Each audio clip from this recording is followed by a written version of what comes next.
ಬೆಂಗಳೂರಲ್ಲಿ ಜಾತಿ ಸಮೀಕ್ಷೆಯಲ್ಲಿ ಭಾರಿ ಎಡವಟ್ಟಾಗಿದೆ. ಪಾಲಿಕೆ ಅಧಿಕಾರಿಗಳಿಂದ ಎಡವಟ್ಟನ್ನ ಮಾಡಲಾಗಿದೆ. ಯಾವ ತರ ಎಡವಟ್ಟು? ಹೇಳಿದ್ದೊಂದು ವಾರ್ಡ್ ಆದ್ರೆ ಸಮೀಕ್ಷೆಗೆ ಕೊಟ್ಟಿದ್ದೊಂದಾಗಿದೆ. ಸೆಲೆಕ್ಟ್ ಮಾಡಿಕೊಂಡ ವಾರ್ಡ್ಗಳನ್ನ ಕೊಟ್ಟೇ ಇಲ್ವಂತೆ. ನಿಗದಿತ ವಾರ್ಡ್ ಬಿಟ್ಟು ಬೇರೆ ವಾರ್ಡ್ಗಳ ಹಂಚಿಕೆಯನ್ನ ಮಾಡಿದಾರಂತೆ. ಹೇಗೆ ಹೋಗಿ ಸರ್ವೆ ಮಾಡುವುದು ಅಂತ ಹೇಳಿ ಸಿಬ್ಬಂದಿ ಅಳಲನ್ನ ತೋಡ್ಕೊಂಡಿದ್ದಾರೆ. 12 ದಿವಸ ಆಲ್ರೆಡಿ ಆಗಿದೆ. ರಾಜ್ಯದಲ್ಲಿ ಶೈಕ್ಷಣಿಕ, ಆರ್ಥಿಕ, ಸಾಮಾಜಿಕ ಸರ್ವೆ ಆರಂಭ ಆಗಿದೆ. ಆದರೆ ಬೆಂಗಳೂರಲ್ಲಿ ಡಿಲೇ ಆಗಿದೆ. ಡಿಲೇ ಕಾರಣ ಅಂತಂದ್ರೆ ಸಿಬ್ಬಂದಿ ನೇಮಕದಿಂದ ಹಿಡಿದು ಕೆಲವೊಂದು ಗೊಂದಲಗಳು ಉಂಟಾಗಿತ್ತು. ಇವತ್ತು ಸಮೀಕ್ಷೆ ಆರಂಭ ಆಗಿದೆ. ಸಮೀಕ್ಷೆ ಆರಂಭ ಆದಾಗಲೂ ಕೂಡ ಗೊಂದಲ. ಯಾಕೆಂದ್ರೆ ಸೆಲೆಕ್ಟ್ ಮಾಡ್ಕೊಂಡ ವಾರ್ಡ್ಗಳನ್ನ ಕೊಟ್ಟೇ ಇಲ್ವಂತೆ. ಹೆಂಗ್ ನಾವು ಹೋಗಿ ಸರ್ವೆ ಮಾಡೋದು? ನಿಗದಿತ ವಾರ್ಡ್ ಬಿಟ್ಟು ಬೇರೆ ವಾರ್ಡ್ಗಳನ್ನ ಹಂಚಿಕೆ ಮಾಡಿಬಿಟ್ಟಿದ್ದಾರೆ ಅಂತ ಹೇಳಿ ಸಿಬ್ಬಂದಿ ತಮ್ಮ ಅಳಲನ್ನ ತೋಡ್ಕೊಂಡಿದ್ದಾರೆ. ಮಲ್ಲೇಶ್ವರಂನ ಪಾಲಿಕೆ ಕಚೇರಿಯಲ್ಲಿ ಈ ಬಗ್ಗೆ ಭಾರೀ ವಾಗ್ವಾದ ಆಗಿದೆ. ಸಮೀಕ್ಷೆದಾರರು ಹಾಗೂ ನೋಡಲ್ ಆಫೀಸರ್ ವಾಗ್ವಾದ ಮಾಡ್ಕೊಂಡಿದ್ದಾರೆ. 30 ರಿಂದ 40 ಕಿಲೋಮೀಟರ್ ದೂರ ಹೋಗಲ್ಲ ಅಂತ ಹೇಳಿ ಗಲಾಟೆಯನ್ನ ಮಾಡಿದ್ದಾರೆ. 200ಕ್ಕೂ ಅಧಿಕ ಸಮೀಕ್ಷೆದಾರರು ಈ ತರ ಗಲಾಟೆ ಮಾಡಿದ್ದಾರೆ, ವಾಗ್ವಾದ ಕೆಳೆದಿದ್ದಾರೆ. ನನ್ನ ಆರೋಗ್ಯ ಸ್ಥಿತಿ ಸರಿ ಇಲ್ಲ ಅಂತ ಕೆಲವರು ವಾದ ಮಾಡಿದ್ದಾರೆ. ಸಮೀಕ್ಷೆದಾರರ ಮನವೊಲಿಕೆಗೆ ಅಂದ್ರೆ ಅಲ್ಲಿ ಸಿಬ್ಬಂದಿ ಏನ್ ಬಂದಿದ್ದಾರೆ ಅವ್ರ ಮನವೊಲಿಕೆಗೆ ಸರ್ಕಸ್ ನಡೀತಾ ಇದೆ.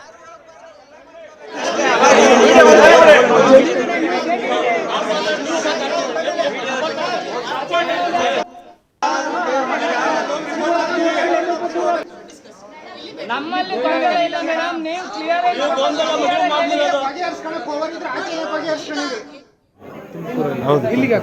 ಅಲ್ಲ, ನನ್ನ ಡ್ಯೂಟಿ ಇಲ್ಲಲ್ಲ, ಅವ್ರು ಇರೋದು ತುಮಕೂರಲ್ಲಿ, ಡೆಲಿವರಿ ಆಗೋದು, ವೈಫ್ ಇರೋದು ತುಮಕೂರಲ್ಲಿ. ನೀವು ಅಲ್ಲಿ ಹೋಗ್ಬೇಕು ಅಂತ? ಹೌದು. ನಿಮಗೆ ರಜೆ ಕೊಡಿ ಅಂತ ನನ್ನ ಪೆಟರ್ನಿಟಿ ಲೀವ್ ಆಲ್ರೆಡಿ ಅಪ್ರೂವ್ ಆಗಿದೆ.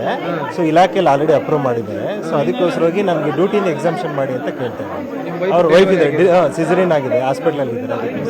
ಅದಕ್ಕೆ ರೀಸನ್ ಕೇಳ್ತಾ ಇದ್ದಾರೆ. ಏನಂತಾರೆ? ಅವ್ರು ರಿಸೀವ್ ಮಾಡ್ಕೊಂಡಿದ್ದೀನಿ, ನೋಡಿ ಹೇಳ್ಬಿಟ್ಟು ರೆಕ್ಟಿಫೈ ಮಾಡ್ತಿದ್ವಿ, ಸಮೀಕ್ಷೆಗೆ ಹೋಗ್ಬೇಕು ಅಂತ ಹೇಳ್ತಾ ಇದ್ದಾರೆ. ಆ ಥರ ಮೆಸೇಜ್ ಬಂದಿದೆ. ಎಲ್ಲಿ, ಯಾವ ಕಡೆ? ನಮಗೆ ಬನ್ನರ್ಘಟ್ಟ ರೋಡಲ್ಲಿ ಬಂದಿದೆ. ಬನ್ನರ್ಘಟ್ಟ. ಹೌದು ಸರ್. ಅವರು ವೈಫು ಡೆಲಿವರಿ ಆಗಿದೆ, ಇನ್ನೂ ಹಾಸ್ಪಿಟಲಲ್ಲೇ ಇದ್ದಾರೆ, ಸಿಸರಿನ್ ಬೇರೆ ಆಗಿದೆ. ಸೊ ಹಾಗಾಗಿ ನಾನು ಇರಬೇಕಲ್ಲ ಜೊತೆಗೆ.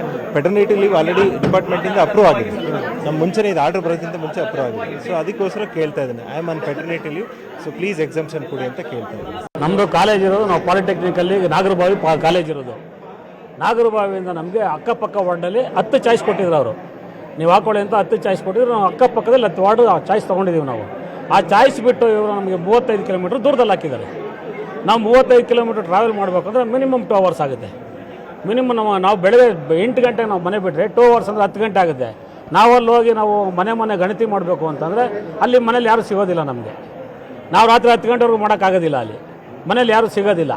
ಮತ್ತು ನಮ್ಮ ಕೆಲಸನೂ ನಮಗೂ ತೊಂದರೆ ಆಗುತ್ತೆ. ಇಲ್ಲಿ ಅಧಿಕಾರಿಗಳು ಮಾಡಿರೋ ಕೆಲಸದಿಂದ ಆ ಕೆಲಸಕ್ಕೂ ತೊಂದರೆ ಆಗುತ್ತೆ. ಹಂಗಾಗಿ ನಾವು ಕೇಳೋದೇನಪ್ಪ ಅಂತಂದರೆ, ನಾವೇನು ಚಾಯ್ಸ್ ಮಾಡಿಕೊಟ್ಟಿದ್ದೀವಿ ಆ ವಾರ್ಡ್ಗೆ ಹಾಕ್ಕೊಡಿ. ನಾವು ಕೆಲಸ ಮಾಡೋಕ್ಕೆ ರೆಡಿ ಇದ್ದೀವಿ. ಸರ್ಕಾರಿ ಕೆಲಸ ನಾವು ಯಾವತ್ತೂ ಹಿಂಜರಿಯೋದಿಲ್ಲ. ಕೆಲಸ ಮಾಡೋಕ್ಕೆ ರೆಡಿ ಇದ್ದೀವಿ. ನಾವು ಅಕ್ಕಪಕ್ಕ ವಾರ್ಡ್ಗೆ ಹಾಕ್ಕೊಡಿ. ದಯವಿಟ್ಟು ಇದನ್ನು ಸಂಬಂಧಪಟ್ಟ ಅಧಿಕಾರಿಗಳು ಪ್ರತಿಯೊಬ್ಬರೂ ಆ ಗಣನೆಗೆ ತಗೊಂಡು ನಮ್ಮನ್ನು ಅಕ್ಕಪಕ್ಕ ವಾರ್ಡ್ಗೆ ಹಾಕ್ಕೊಡಿ. ನಾವೇನು ಚಾಯ್ಸ್ ಮಾಡಿ.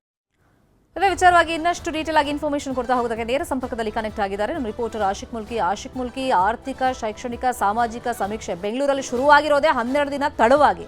ಇಲ್ಲೂ ಗೊಂದಲ ಇದೆ. ಅಂದ್ರೆ ಅಲಾಟ್ ಮಾಡಿದಂತ ವಾರ್ಡ್ ಬಿಟ್ಟು ರಾತ್ರಿ ದಿಢೀರಂತ 12ವರೆಗೆ ಏಕಾಏಕಿ ಚೇಂಜ್ ಮಾಡೋದಕ್ಕೆ ಮೆಸೇಜ್ ಮಾಡೋದ ಕಾರಣ ಏನಂತೆ? ಯಾವ ರೀತಿ ಗೊಂದಲ ಕ್ರಿಯೇಟ್ ಆಗಿದೆ? ಅದಕ್ಕೇನಾದ್ರು ಸೊಲ್ಯೂಷನ್ ಸಿಕ್ಕಿದೆಯಾ ಈಗ? ಶರ್ಮಿತಾ, ನೇರವಾಗಿ ವಿಜುವಲ್ಸ್ ಹೋಗೋಣ. ನಾನಿಲ್ಲಿ ಮಲ್ಲೇಶ್ವರಂನ ಪಾಲಿಕೆಯ ಕಚೇರಿಯಲ್ಲಿದ್ದೀನಿ. ಇಲ್ಲಿ ಈಗಾಗಲೇ ಸಮೀಕ್ಷೆದಾರರು ಬೆಳಗ್ಗೆಯಿಂದನೇ ಬಂದು ಕೂತಿರುವಂಥದ್ದು. ಮುಖ್ಯವಾಗಿ ಇರುವಂಥ ಸಮಸ್ಯೆ ಏನು ಅಂತಂದರೆ, ನೀವು ಈಗಾಗಲೇ ಹೇಳಿದ ಹಾಗೆ ಅವರು ಸೆಲೆಕ್ಟ್ ಮಾಡ್ಕೊಂಡಿರುವಂಥ ವಾರ್ಡ್ನ ಬದಲಾಗಿ ಇವರಿಗೆ ಬೇರೆ ವಾರ್ಡ್ಗಳಲ್ಲಿ ಕೆಲಸ ಮಾಡೋದಕ್ಕೆ, ಸಮೀಕ್ಷೆ ಮಾಡೋದಕ್ಕೆ ಇದೀಗ ಅಲಾಟ್ಮೆಂಟ್ ಅನ್ನ ಮೆಸೇಜ್ ಮೂಲಕವಾಗಿ ಇವರಿಗೆಲ್ಲರಿಗೂ ಕೂಡ ಕೊಟ್ಟಿರುವಂಥದ್ದು. ಹೀಗಾಗಿ ಸಮೀಕ್ಷೆ ಮಾಡೋದಕ್ಕೆ ಆಗಲ್ಲ. ನಾವು ಎಲ್ಲಿ ವಾರ್ಡನ್ನು ಗುರುತು ಮಾಡ್ಕೊಂಡಿದ್ದೀವಿ ಅದೇ ವಾರ್ಡ್ನಲ್ಲಿ ನಮಗೆ ಸಮೀಕ್ಷೆ ಮಾಡೋದಕ್ಕೆ, ಕೆಲಸ ಮಾಡೋದಕ್ಕೆ ಅವಕಾಶ ಮಾಡಿಕೊಡ್ಬೇಕು ಅನ್ನುವಂಥದ್ದು ಸಮೀಕ್ಷಾದಾರರ ವಾದ. ಇಲ್ಲಿದ್ದಾರೆ ನಮ್ಮ ಜೊತೆಗೆ, ಅವ್ರನ್ನ ಮಾತಾಡ್ಸೋಣ. ಸರ್, ಬೆಳಿಗ್ಗೆಯಿಂದ ಇಲ್ಲೇ ಕೂತಿದ್ದೀರಿ, ಏನು ಕಾರಣ? ನಮಸ್ಕಾರ, ನನ್ನ ಹೆಸರು ಪ್ರದೀಪ್ ಅಂತೇಳಿ. ನಾನು ತಾಂತ್ರಿಕ ಶಿಕ್ಷಣ ಇಲಾಖೆಯಲ್ಲಿ ಕಾರ್ಯನಿರ್ವಹಿಸ್ತಾ ಇದ್ದೀನಿ. ಸರ್, ಸಮಸ್ಯೆ ಏನಂತ ಹೇಳಿದ್ರೆ, ನಾವು ಇಲ್ಲಿ ಇಷ್ಟು ಜನ ಕೂತಿರೋರು ಇಲ್ಲಿ ಏನು ನಾವು ಕೂತಿದ್ದೀವಿ, ಎಲ್ಲರೂ ಕಾರ್ಯನಿರ್ವಹಿಸೋಕ್ಕೆ ಸಿದ್ಧರಾಗಿದ್ದೀವಿ ಸರ್. ಯಾವುದೇ ಅದರಲ್ಲಿ ಅನುಮಾನ ಬೇಡ. ಎಲ್ಲರೂ ಕರ್ತವ್ಯ ನಿರ್ವಹಿಸ್ತೀವಿ, ನಾವು ಸಿದ್ಧರಿದ್ದೀವಿ. ಆದರೆ ನಾವು ಕೇಳ್ತಾ ಇರೋದು, ನಮಗೇನು ಆಪ್ಷನ್ ಎಂಟ್ರಿ ಕೊಟ್ಟಿದ್ರಿ ನೀವು, ನಾವು 10 ಆಪ್ಷನ್ ಎಂಟ್ರಿ ಮಾಡಿದ್ವಿ. ಆ 10 ಆಪ್ಷನ್ ಎಂಟ್ರಿ ಯಾವ್ದಾದ್ರು ಒಂದನ್ನು ನಮಗೆ ಅಲಾಟ್ ಮಾಡಿಕೊಡಿ ಅಂತ ಕೇಳ್ತಾ ಇದ್ದೀವಿ. ಸರ್, ಟೆಕ್ನಿಕಲಿ ಅಂದ್ರೆ ಅನ್ಸೈಂಟಿಫಿಕ್ ಆಗಿ ಇವರು ಒಬ್ಬರಿಗೆ ಇಲ್ಲಿ ನಾಗರಬಾವಿಲಿರೋರಿಗೆ Varthur, K R Puram, ಮತ್ತಿಕೆರೆಯಲ್ಲಿರೋರಿಗೆ K R Puram, B L ಅಲ್ಲಿರೋರಿಗೆ K R Puram. ಈಗ ನನಗೆ ಒಂದ್ಸಲಿ ಬನ್ನೇರ್ಘಟ್ಟ ಬಂತು, ನೀವು ನೋಡ್ಬೋದು ಈ ಸ್ಕ್ರೀನ್ ಶಾಟ್ನ. ನನಗೆ ಒಂದ್ಸಲಿ ಬನ್ನೇರ್ಘಟ್ಟ ಬಂತು ನಿನ್ನೆ ರಾತ್ರಿಯಿಂದ ಗೊಂದಲ ಸರ್ ಇದು ನೋಡಿ. ಇದು ನಿನ್ನೆ ರಾತ್ರಿ ನನಗೆ ಬನ್ನೇರ್ಘಟ್ಟ ಅಂತ ಬಂದಿರೋದು. ತದನಂತರ ನನಗೆ ಜೆ ಪಿ ನಗರ ಅಂತ ಬಂತು, ಒಂದು ನಲ್ ಅಂತ ಬಂದಿದೆ, ಎರಡನೇ ಮೆಸೇಜ್. ರಾತ್ರಿ ಎಲ್ಲ ನಿದ್ದೆ ಇಲ್ಲ, ಇದೇ ಕೆಲಸನೇ ನೋಡಿ. ಈಗ ಇಲ್ಲಿ ಜೆ ಪಿ ನಗರ ಅಂತ ಒಂದು ಬಂದಿದೆ, ಆಯ್ತಾ. ಹೀಗೇನೆ ಈಗ ವರ್ಮಾವು ಅಂತ ಬಂದಿದೆ, ಬೆಳಿಗ್ಗೆ ವರ್ಮಾವು ಅಂತ ಬಂದಿದೆ, ಆಯ್ತಾ. ನೋಡಿ ಬೆಳಿಗ್ಗೆ ನನಗೆ ವರ್ಮಾವು ಅಂತ ಬಂದಿದೆ. ಈಗ ಹೌದು ಸರ್, ಅದ್ರ ಬಗ್ಗೆ ಅವ್ರೇನ್ ಹೇಳ್ತಾ ಇದಾರೆ, 18,000 ಒಟ್ಟು 19,000 ಜನದಲ್ಲಿ 18,000 ಸರಿಗಿದೆ, 1,000 ಜನದ ಸರಿಗಿಲ್ಲ ಅಂತ ಇದ್ದಾರೆ. ನಿಮ್ಗೆ ಇಲ್ಲಿ ಎಷ್ಟು ಜನ ಕಾಣಿಸ್ತಾ ಇದೀವಿ ಸರ್? ನಾವು ಒಂದು 350-400 ಜನ ಕಾಣಿಸ್ತಾ ಇದೀವ.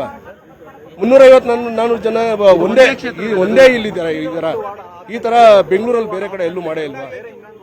ನಾವು ಯಾರು ಬ್ಲೇಮ್ ಮಾಡ್ತಾ ಇಲ್ಲ ಸರ್, ನಮ್ದೇನು ಇದಿಲ್ಲ, ನಾವು ಕರ್ತವ್ಯ ನಿರ್ವಹಿಸಿ ಹೇಳ್ತಾ ಇರೋದು ಕೆಲಸ ಮಾಡ್ತೀವಿ ನಾವು, ಆದ್ರೆ ನಾವು ಕೊಟ್ಟಿರುವಂತ ಆಪ್ಷನ್ ಅಲ್ಲಿ ನಮಗೆ ಅವಕಾಶ ಮಾಡಿಕೊಡಿ ಅಂತ. ಡೆಫಿನೆಟ್ ಆಗಿ ಮಾಡ್ತೀವಿ ಕೆಲಸ. ನಮ್ಗೆ ತರಬೇತಿ ಕೊಟ್ಟಿದ್ರಲ್ಲೂ ಸುಮಾರು ಗೊಂದಲ ಇತ್ತು. ತರಬೇತಿ ಕೊಟ್ಟರು, PPT ತೋರಿಸಿದ್ರು ಅಷ್ಟೇ. ನಮ್ಗೆ ಯಾವುದೇ ರೀತಿ ಮೊಬೈಲ್ ಅಲ್ಲಿ ಆಪ್ ಅಲ್ಲಿ ಯಾವ ತರ, ಮೊಬೈಲಲ್ಲೇ ಕಂಪ್ಲೀಟ್ ಆಗಿ ಮಾಡ್ಬೇಕಾಗಿರುತ್ತೆ ಸರ್. ಇವಾಗ ಆಪ್ ಅಲ್ಲಿ ಯಾವ ತರ ಮಾಡ್ಬೇಕು ಅಂತಾನೂ ಹೇಳಿಲ್ಲ, ಆಯ್ತಾ. ಆಪ್ ಕಳಿಸ್ತಾನೆ ಇದಾರೆ, ಕಂಟಿನ್ಯೂಸ್ 7-8 ಮೆಸೇಜ್ ಬರ್ತಾನೆ ಇದೆ ದಿನಕ್ಕೆ. ಆಪ್ ಕಳಿಸ್ತಾ ಇದಾರೆ, ಆಪ್ ಅಲ್ಲಿ ಆಗ್ತಾ ಇಲ್ಲ ಅದ್ಯಾವುದು. ಇದಿಷ್ಟು ಶರ್ಮಿತಾ ಇಲ್ಲಿರುವಂತಹ ಸಮೀಕ್ಷೆದಾರರು ಹೇಳ್ತಾ ಇರುವಂತದ್ದು. ಅಂದ್ರೆ ನಾವು ಕೆಲಸ ಮಾಡೋದಕ್ಕೆ ರೆಡಿ ಇದೀವಿ, ಆದ್ರೆ ನಾವು ಆಯ್ಕೆ ಮಾಡ್ಕೊಂಡಿರುವಂತಹ ವಾರ್ಡ್ನ ಹೊರತಾಗಿ 30-40 ಕಿಲೋಮೀಟರ್ ದೂರದಲ್ಲಿ ನಮಗೆ ಕೆಲಸ ಮಾಡೋದಕ್ಕೆ ವಾರ್ಡ್ಗಳನ್ನ ಅಲಾಟ್ಮೆಂಟ್ ಮಾಡಿದರೆ ಇದು ಬಹಳ ಅಸೈಂಟಿಫಿಕ್ ಆಗಿರುವಂತದ್ದು. ಹೀಗಾಗಿ ನಾವೆಲ್ಲಿ 10 ವಾರ್ಡ್ಗಳನ್ನ ಆಯ್ಕೆ ಮಾಡ್ಕೊಂಡಿದೀವಿ, ಅದೇ ವಾರ್ಡ್ನಲ್ಲಿ ನಮಗೆ ಅವಕಾಶ ಮಾಡಿಕೊಡ್ಬೇಕು. ಏನ್ ಸಮಸ್ಯೆ ಅಂತಾನೂ ಕೂಡ ಅಧಿಕಾರಿಗಳು ನಮಗೆ ಸ್ಪಷ್ಟಪಡಿಸ್ತಾ ಇಲ್ಲ ಅನ್ನುವಂತ ಮಾತನ್ನ ಇವರು ಹೇಳ್ತಾ ಇರುವಂತದ್ದು. ಶರ್ಮಿತಾ, ಥ್ಯಾಂಕ್ ಯು ಕ್ಷಣದ ಮಾಹಿತಿಗೆ.